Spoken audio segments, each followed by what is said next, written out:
रूस और यूक्रेन के बीच चल रही जंग अब नए मोड़ पर आ चुकी है, क्योंकि रूस यूक्रेन के 4 इलाकों को आधिकारिक तौर पर रशिया में शामिल कर चुका है। लेकिन बात सिर्फ इतनी नहीं है, बात तो यह है कि रूस ने इन इलाकों को शामिल करने से पहले जनमत संग्रह कराया था, जो कि रूस के ही पक्ष में आया। दरअसल यूक्रेन के 4 क्षेत्रों में रूस ने जनमत संग्रह करवाकर उन चारों इलाकों को रशिया में शामिल कर लिया। ये 4 क्षेत्र है डोनेत्स्क, लुहांस्क, खैरसान और ज़पोरिज्जिया। इन चारों क्षेत्रों में लाखों यूक्रेनी भागकर अन्य यूरोपीय देशों में चले गए हैं। ये चारों क्षेत्र मिलकर यूक्रेन की 15% भूमि है। इन क्षेत्रों में ज्यादातर रूसी मूल के लोग रहते हैं। यूक्रेन कई दशकों तक सोवियत संघ का एक प्रांत बनकर रहा है। इससे पहले भी दोनों देशों में सदियों से घनिष्ठता रही है। यूक्रेनी लोग रूस में बसते रहे और रूस के लोग यूक्रेन में। लेकिन सोवियत संघ के टूटने के बाद, यानी यूक्रेन के अलग होने के बाद, रूसी और यूक्रेनी लोगों के मतभेद बढ़ते चले गए। इन चारों इलाकों में रूसी मूल के लोगों ने रूस में मिलने के लिए कई छोटे मोटे आंदोलन भी चलाए थे, लेकिन रूस ने उन पर कोई खास ध्यान नहीं दिया। अब क्योंकि नाटो ने यूक्रेन पर भी डोरे डालने शुरू कर दिए हैं, इसलिए रूसी नेता व्लादिमीर पुतिन ने यूक्रेन के खिलाफ युद्ध छेड़ दिया। उन्होंने इन चारों क्षेत्रों में 5 दिनों तक जनमत संग्रह करवाकर इन्हें रूस में मिलाने की घोषणा कर दी। इस जनमत संग्रह में 87 से 99% लोग रूस में विलय के पक्ष में थे।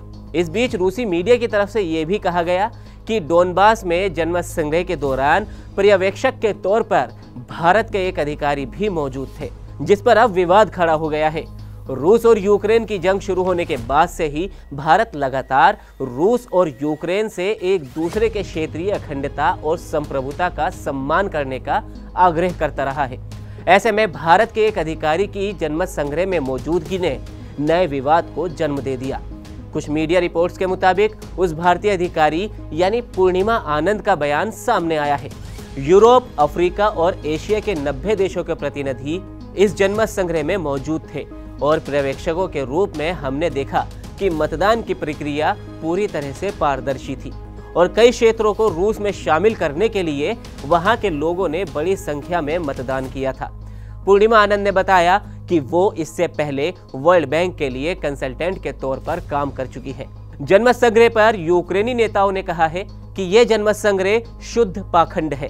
रूसी फौजियों ने घर घर जाकर पेटियों में लोगों से जबरदस्ती वोट डलवाए।